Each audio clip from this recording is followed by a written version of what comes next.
dengan mengucapkan Bismillahirrahmanirrahim.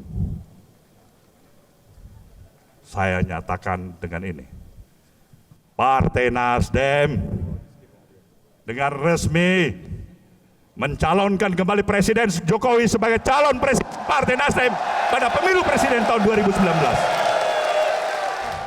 Jokowi adalah kita.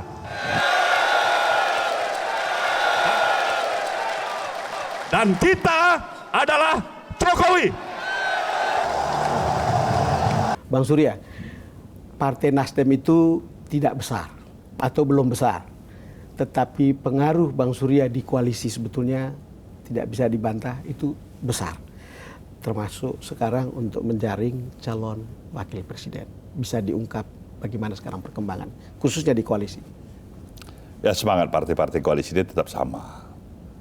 Menanti dan berharap. Hampir rata-rata semua menginginkan jagoannya bisalah untuk merepresentasikan gabungan partai-partai koalisi sebagai wakil daripada Presiden Jokowi yang akan maju lagi pada Pilpres yang akan datang. Tapi dari start awal saya katakan untuk memudahkan kita semuanya. Pertama, untuk solidnya tetap partai-partai koalisi ini. Satu pandang, satu bahasa. Saran boleh saja. Sumbangsi pikiran dan sebagainya boleh saja. Dan itulah sebaiknya. Tapi kita harus menggarisbawahin sejak awal. Dan Nasdem melakukan itu. Hak prerogatif itu ada di tangan Jokowi, bukan di partai-partai koalisi. Jangan dibalik. Dan kalau itu menimbulkan ketidakpuasan pada partai koalisi gimana Pak? Wajar saja. Tinggal bertanya, tepuk dada, tanya selera. Mau bersama Jokowi atau barangkali tidak bersama Jokowi. Yang saya harapkan soliditas ini tetap terjaga. Toh kita tidak ada sesuatu hal yang rasanya ada perbedaan-perbedaan prinsipal. Kalau ada hal-hal yang barangkali mengenai masalah dialektika romantikanya ya dalam melihat sesuatu permasalahan, ya, hal-hal yang wajar.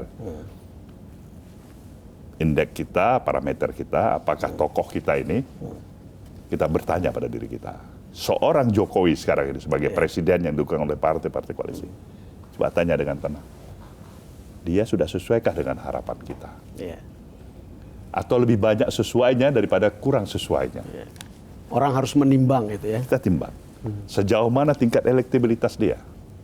Penerimaan masyarakat kita. Coba tanya secara jujur. Ya kalau memang partai-partai politik ini mengedepankan juga kepentingan partainya yang menyangkut factors elektabilitas. Ya kalau Jokowi barangkali elektabilitasnya rendah, ngapain dukung Jokowi barangkali? Hanya Nasdem barangkali cuma ada di sini. Karena Nasdem itu kan dukungannya itu kan tidak punya syarat apapun Pak. Dan saya sudah berkali-kali mendengar Bang Surya sendiri tidak ingin mencalonkan diri sebagai cawapres. Dan itu saya rasa perlu ditegaskan kembali di sini Bang. Ya jelas lah.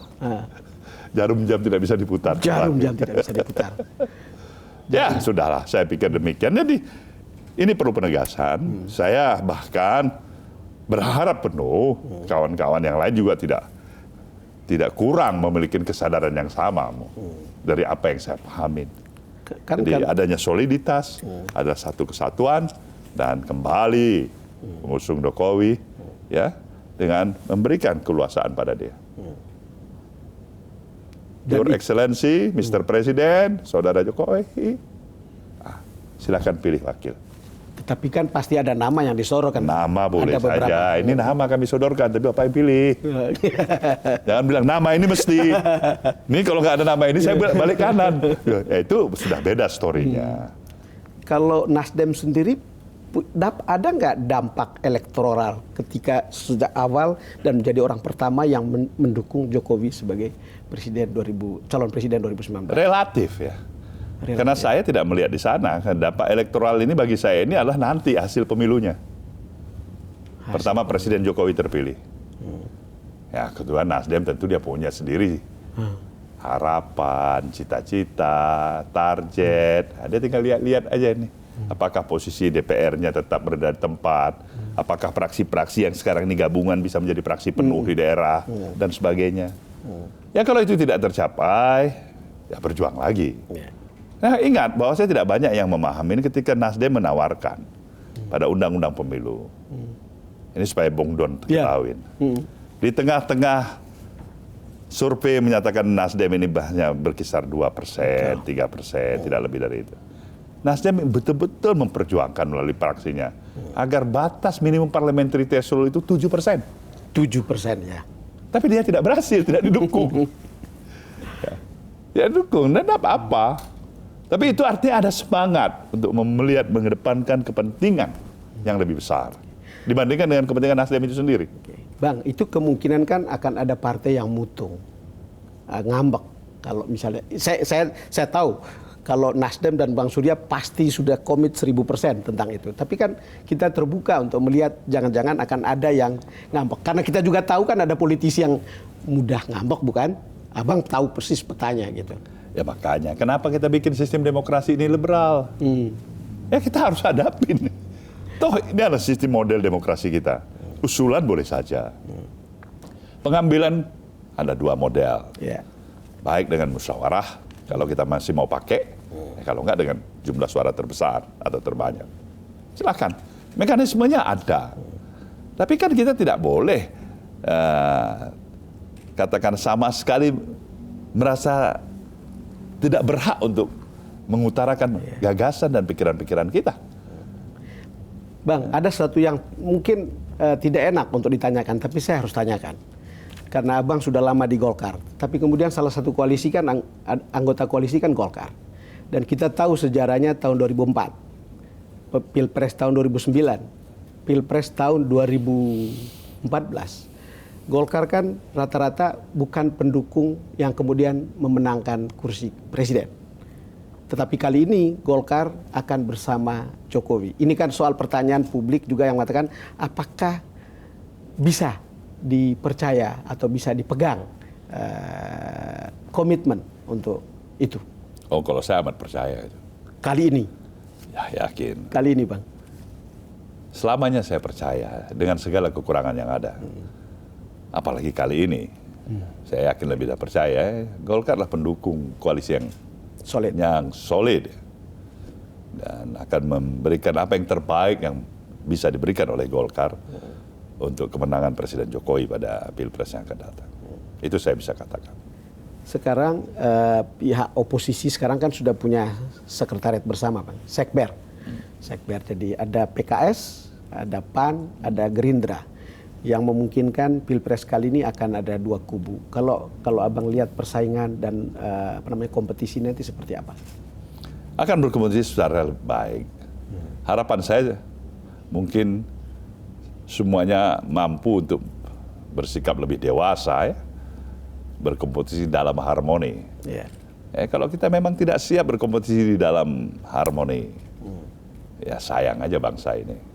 Tidak ada arti kemenangan itu ketika kita juga merasakan ada orang yang harus terpuruk, terpecah, terhina, tersudut-sudut.